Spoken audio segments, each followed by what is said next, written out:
এটা পাই নাই, ও পায় আমি পাই না কেন, ওর চাকরি হয় আমার হয় না কেন, ওর ব্যবসায় লাভ আমার লস কেন, ওর বউ সুন্দরী আমার টাকা লাগেন, আছে না নাই?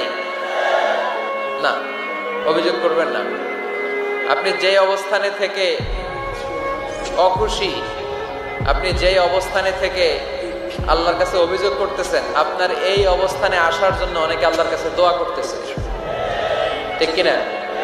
কিন্তু আপনি এই অবস্থানে খুশি না।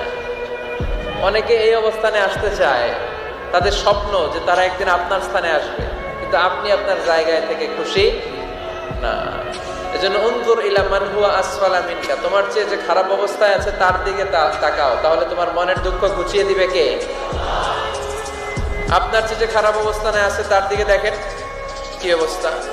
আপনি এইটা চান ওইটা চান, কত কিছু লাগবে আপনার। হসপিটালে যে দেখেন ক্যান্সারে আক্রান্ত রোগীদের কি অবস্থা দেখেন।